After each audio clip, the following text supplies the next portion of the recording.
그러게 나이 먹고 집에나 계시지 뭐하러 이런 막노동을 하러 나와요? 운동도 되고 좋지 않습니까? 이상한 소리 하지 말고 저기 시멘트나 빨리 옮겨요. 안녕하십니까.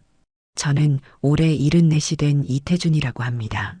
이 나이에 이렇게 사연을 보내게 될 줄은 몰랐지만 살아온 세월 속에서 꼭 한 번은 나누고 싶은 이야기가 있어 용기를 냈습니다.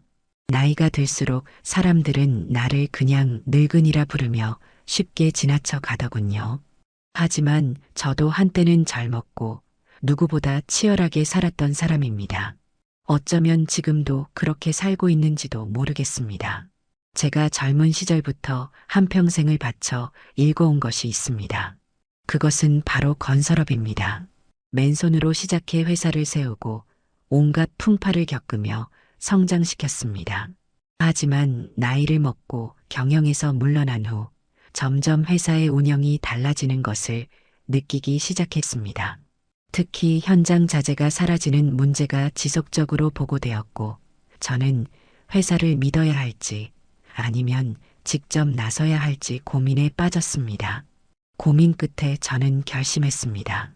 그래, 직접 가보자. 하지만 제가 회장이라는 사실을 알게 되면 모두 긴장할 테니 정체를 숨긴 채 막노동자로 일하며 직접 알아보기로 했습니다. 이 나이에 몸을 쓰는 일이 쉽지는 않았지만 그것보다 더 힘든 건 따로 있었습니다.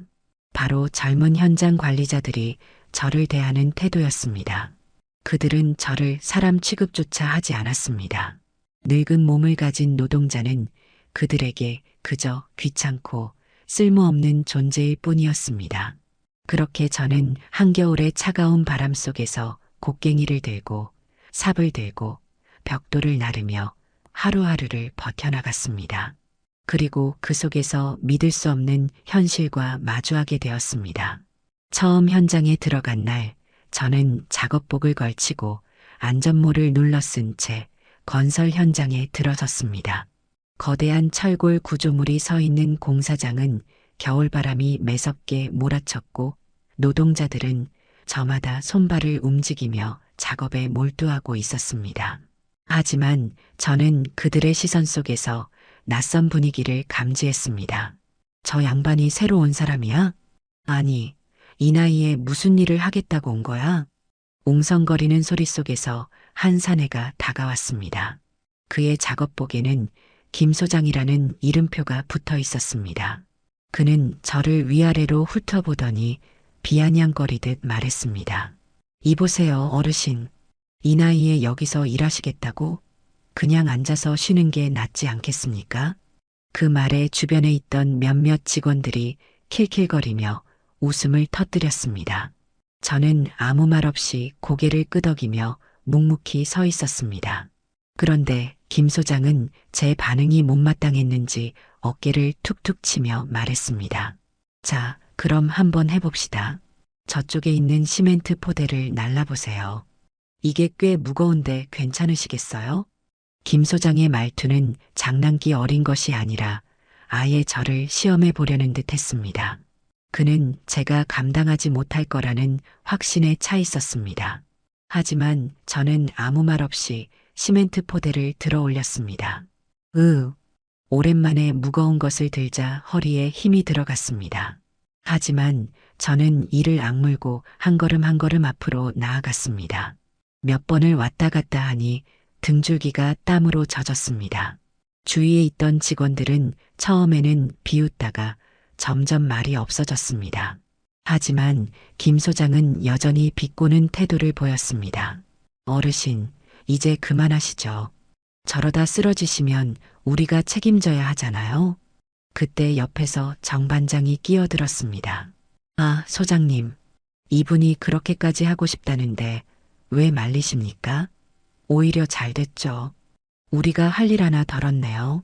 그 말에 다시 웃음소리가 터졌습니다. 저는 그들의 태도를 묵묵히 견디며 계속 일했습니다. 점심시간이 되었을 때도 분위기는 크게 다르지 않았습니다. 현장에는 따뜻한 식사를 할 수 있는 구내식당이 있었지만 저에게는 아무도 식사 장소를 알려주지 않았습니다. 어쩔 수 없이 숙소에서 싸온 빵과 물로 끼니를 때우려 했습니다. 그때 한 젊은 청년이 다가왔습니다. 어르신, 여기 앉으세요. 그는 자신이 먹던 도시락을 절반으로 나누어 주었습니다. 따뜻한 밥과 반찬이 담긴 도시락을 내미는 그의 손길은 마치 오래된 가족처럼 따뜻했습니다. 저는 그의 이름을 물었습니다. 저는 박진수라고 합니다. 대학 다니다가 잠시 쉬면서 일하고 있어요. 그의 말투에는 거짓이 없었고 저를 동정하는 기색도 없었습니다. 그저 같은 노동자로서 따뜻한 마음을 건넨 것이었습니다. 저는 진수에게 고맙다는 인사를 하며 함께 식사를 했습니다. 반면 김 소장과 정 반장은 여전히 저를 깔보는 태도를 유지했습니다. 일이 끝난 후에도 그들은 제게 가장 힘든 작업만을 몰아주었습니다. 심지어 정 반장은 제게 가까이 다가와 작은 목소리로 속삭였습니다. 어르신, 일당 받으려면 입 닥치고 시키는 대로 하세요. 괜히 말 많아지면 곤란해질 수도 있습니다. 그 말 속에는 뭔가 숨겨진 비밀이 있음을 느낄 수 있었습니다. 하지만 저는 아직 섣불리 움직일 때가 아니라는 걸 알았습니다.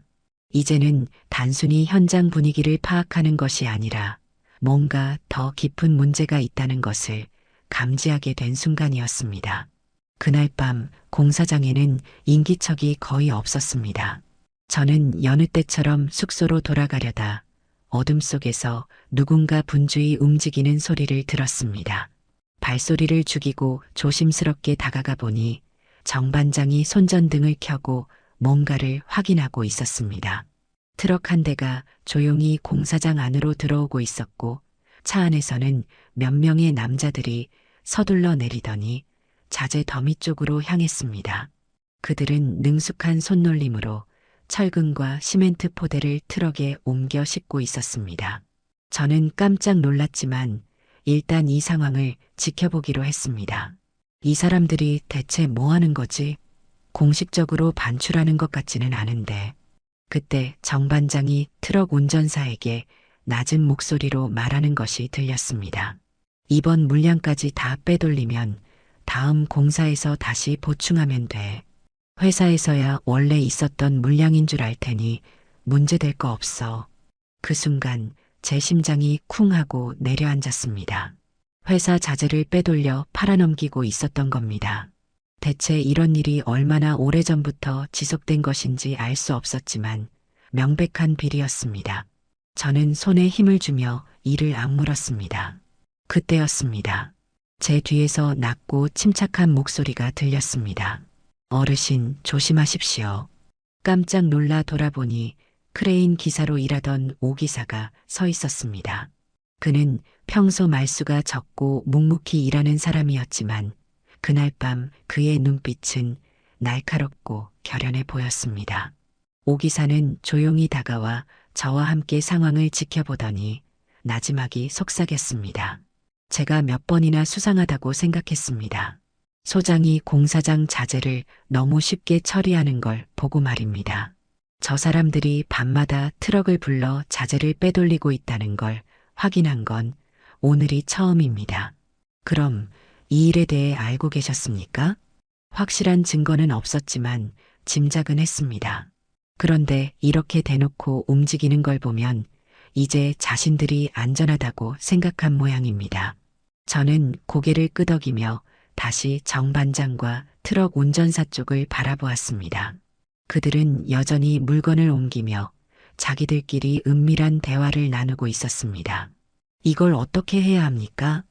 오 기사는 깊은 한숨을 내쉬며 말했습니다. 당장 막아서는 안 됩니다. 증거를 확보해야 합니다. 제가 아는 몇몇 직원들도 이 문제에 의심을 가지고 있었으니 믿을 만한 사람들과 힘을 합쳐 확실한 증거를 모아야 합니다. 저는 오 기사의 말에 고개를 끄덕였습니다. 지금 당장 들이닥쳐 소리를 지르는 것은 아무 소용이 없었습니다. 회사가 이 사태를 확실히 파악하고 법적인 절차를 밟을 수 있도록 제대로 준비해야 했습니다. 그날 밤 저는 비장한 각오를 다지며 숙소로 돌아갔습니다. 이 회사를 위해, 그리고 공사장에서 땀 흘려 일하는 수많은 사람들을 위해 저는 이 진실을 끝까지 파헤치기로 결심했습니다. 며칠 후 박진수는 고민에 빠져 있었습니다. 그는 우연히 야간 작업 도중 정 반장과 김 소장이 나누는 대화를 듣고 말았습니다. 이 일만 잘 마무리하면 우리 둘 다 목돈 챙기는 거야. 위에서도 아무 의심 안 하고 있잖아. 그들은 서로 키득거리며 자신들의 행동을 정당화하고 있었습니다. 진수는 그 자리에서 나서고 싶은 마음이 굴뚝 같았지만 확실한 증거가 없으면 도리어 자신이 공경에 처할 수도 있다는 걸 알았습니다. 그래서 그는 숙소로 돌아와 제게 고민을 털어놓았습니다. 할아버지, 저 정말 고민됩니다. 이대로 두고 봐야 할까요? 이 사람들 분명 나쁜 짓을 하고 있는 게 확실한데. 저는 조용히 그의 손을 잡고 말했습니다. 진수야, 세상에는 가만히 보고만 있어선 안 되는 일이 있다. 너는 옳은 길을 가야 한다. 우리 함께 증거를 모으자. 진수는 제 말을 듣고 눈빛을 달리했습니다. 그날부터 우리는 철저하게 움직이기로 했습니다. 우선 공사장 내부를 세심히 살폈습니다. 낮에는 공사 현장에서 평소보다 더 주의 깊게 움직이며 김 소장과 정 반장이 어디를 드나드는지 살펴보았습니다.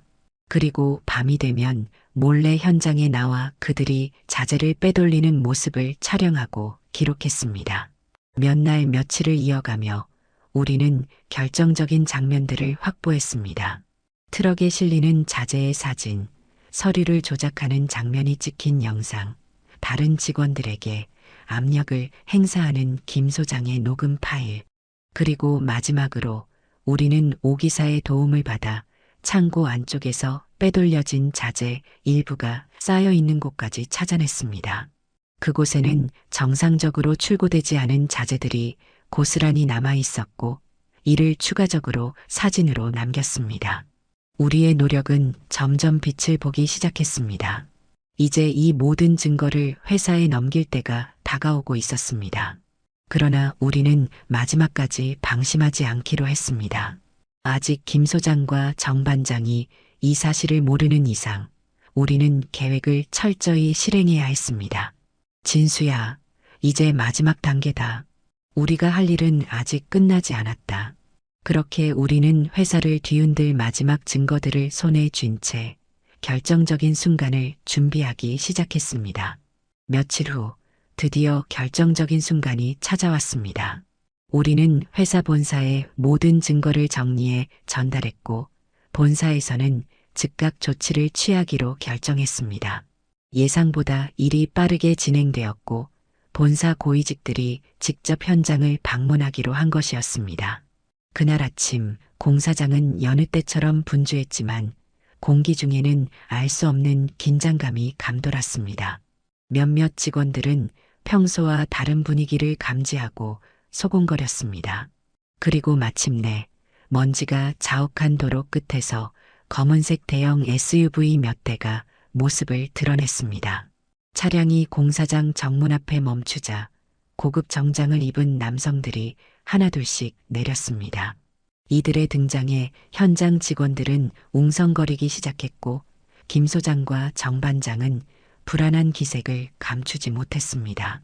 그러나 가장 충격적인 순간은 그 다음이었습니다. 차량의 문이 조용히 열리더니 그 안에서 한 중년 남성이 내렸습니다. 그의 얼굴을 본 순간 현장에 있던 몇몇 직원들이 숨을 삼켰습니다. 그 남성은 바로 본사 부사장이었습니다. 그리고 그의 시선이 저를 향하더니 깊은 존경의 기색을 띠며 걸어오더니 공사장 한가운데에서 저를 향해 허리를 숙였습니다. 회장님, 오랜만입니다. 그 한마디가 공사장을 집어삼킬 듯한 충격을 몰고 왔습니다. 김 소장과 정 반장의 얼굴이 순간 창백해졌습니다. 주변에 있던 직원들도 경악한 얼굴로 저를 바라봤습니다. 일부는 수군거렸고 몇몇은 입을 틀어막았습니다. 이분이 회장님이라고? 설마 그 전설적인. 저는 침착하게 주위를 둘러보았습니다. 김 소장은 갑자기 당황한 얼굴로 허둥대기 시작했고 정 반장은 한 걸음 뒷걸음질 쳤습니다. 그들이 내뱉던 막말과 비아냥거림이 머릿속을 스쳐갔습니다. 제가 천천히 걸어나가며 입을 열었습니다. 이 회사가 어떤 곳인지 알고 있소? 여기서 일하는 사람들은 그저 돈을 버는 기계가 아니오. 땀 흘리며 일하는 사람들에게 공정한 대우를 해야 하는 곳이지. 그런데 당신들은 회사를 갉아먹고 정직한 노동자들의 피땀을 가로챘소. 제 말이 끝나기가 무섭게 부사장이 나섰습니다. 이미 본사에서도 모든 증거를 확인했습니다. 김 소장, 정 반장, 당신들의 비리는 더 이상 묵과할 수 없습니다. 즉시 징계 조치에 들어갈 것입니다. 김 소장은 얼굴이 하얗게 질려 말을 잇지 못했고 정 반장은 덜덜 떨며 주위를 두리번거렸습니다. 그 순간 직원들 사이에서 웅성거리는 소리가 퍼져나갔습니다. 그들의 표정은 통쾌함과 놀라움이 뒤섞여 있었습니다. 저는 마지막으로 한마디를 덧붙였습니다. 이제라도 정신 차리시오. 공사는 정직하게 해야 하오. 정직하게 번 돈이 가장 가치 있는 법이니까.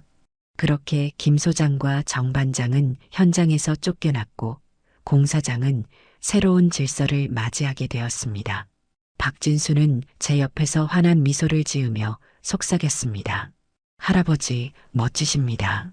저는 빙그레 웃으며 조용히 대답했습니다. 진수야, 이제부터가 진짜 시작이란다. 공사장의 긴장이 조금씩 풀리고 있었습니다. 김 소장과 정 반장이 쫓겨난 후 분위기는 한층 가벼워졌지만 직원들은 여전히 놀란 얼굴로 저를 바라보고 있었습니다. 저는 깊은 숨을 들이마시고 주위를 둘러본 후 오기사와 박진수를 불렀습니다. 두 사람이 제 앞에 서자 저는 박진수를 바라보며 천천히 입을 열었습니다. 진수야, 내가 처음 내게 건넨 도시락이 어떤 의미였는지 아느냐? 그건 단순한 한 끼 식사가 아니었단다. 그건 내가 가진 것을 나누는 따뜻한 마음이었고 그 마음 덕분에 나는 이곳에서 버틸 수 있었지. 박진수는 눈을 깜빡이며 제 말을 들었습니다. 그의 눈가에는 이미 눈물이 맺혀 있었습니다. 저는 계속해서 말을 이었습니다. 그리고 오기사, 당신은 묵묵히 일하면서도 부당한 일이 일어나는 걸 방관하지 않았소. 정직한 노동자가 피해를 보지 않도록 나를 도와주었고 결국 이 회사를 바른 길로 되돌리는 데 중요한 역할을 했소. 저는 깊은 존경을 담아 그들을 바라보며 이어 말했습니다. 이 회사는 정직한 사람들이 제대로 된 보상을 받을 수 있어야 하오. 그렇기에 나는 박진수, 너에게 장학금을 지원하기로 했다. 학업을 마치는 데 필요한 모든 비용을 회사에서 부담하겠다. 너는 더 이상 학비 걱정 없이 내가 원하는 꿈을 향해 나아가면 된다. 박진수는 그 말을 듣는 순간 눈물을 흘리기 시작했습니다. 그는 흐느끼며 두 손으로 얼굴을 감쌌습니다. 할아버지, 아니 회장님, 정말 감사합니다. 저 같은 사람이 이런 기회를 받아도 되는 걸까요? 저는 따뜻한 미소를 지으며 그의 어깨를 두드렸습니다. 진수야, 사람은 가진 것이 많다고 해서 가치 있는 것이 아니란다. 중요한 건 어떤 사람이 되느냐야. 너는 성실하고 정의로웠고 그 마음이 지금의 결과를 가져온 것이니 자랑스러워해도 된다. 오 기사는 박진수의 어깨를 다독이며 흐뭇한 미소를 지었습니다. 현장 직원들도 이 광경을 보며 감동한 듯 고개를 끄덕였습니다. 그날 공사장은 단순한 일터가 아니라 새로운 희망이 싹 트는 공간이 되었습니다. 저는 그들에게 마지막으로 한마디를 남겼습니다. 이제부터 이 회사는 정직한 사람들이 공정하게 인정받는 곳이 될 것이오. 그리고 진수야, 언젠가 내가 성장해서 돌아와 이 회사를 더 좋은 곳으로 만들어주기를 기대하마. 박진수는 눈물을 훔치며 고개를 힘차게 끄덕였습니다. 그의 눈빛 속에는 더 이상 망설임도 주저함도 없었습니다. 그는 이제 새로운 길을 향해 나아갈 준비가 되어 있었습니다. 시간이 지나면서 공사장은 점점 새로운 분위기로 바뀌어 갔습니다. 저는 가장 먼저 현장 시스템을 개혁하는 데 집중했습니다. 그동안 불합리하게 이루어졌던 인력 배치를 조정하고 노동자들이 정당한 대우를 받을 수 있도록 급여 체계를 손봤습니다. 또한 직원들의 복지를 강화하여 그들이 더욱 안전하고 쾌적한 환경에서 일할 수 있도록 만들었습니다. 변화는 금방 효과를 보였습니다. 직원들의 사기는 크게 올랐고 서로를 존중하는 문화가 자리 잡기 시작했습니다. 이제는 그 누구도 부당한 대우를 걱정하지 않고 자신의 역할을 다할 수 있는 공간이 되었습니다. 한편 박진수는 학업을 이어가며 가끔씩 제게 연락을 해왔습니다. 그는 여전히 성실하고 진중한 태도로 공부에 임했고 한 걸음 한 걸음 꿈을 향해 나아가고 있었습니다. 어느 날 박진수에게서 전화가 왔습니다. 회장님, 저 곧 졸업합니다. 그리고 졸업하면 꼭 다시 여기서 일하고 싶습니다. 그의 목소리에는 확신과 다짐이 담겨 있었습니다. 저는 미소를 지으며 대답했습니다. 그때까지 내가 건강해야겠지? 그 말에 박진수는 웃으며 말했습니다. 회장님, 항상 건강하셔야 합니다. 저는 꼭 다시 찾아뵙겠습니다. 전화를 끊고 난 뒤 저는 하늘을 바라보며 깊은 숨을 들이마셨습니다. 모든 것이 새로운 시작을 향해 나아가고 있었습니다. 이제는 안심하고 회사를 지켜볼 수 있겠다는 생각이 들었습니다. 사람들은 정직하게 일하면 반드시 보상받는다는 걸 배웠고 박진수와 같은 젊은이들은 자신의 꿈을 향해 나아가고 있었습니다. 그렇게 또 하나의 이야기가 끝나고 새로운 미래가 시작되고 있었습니다. 되고 있었습니다.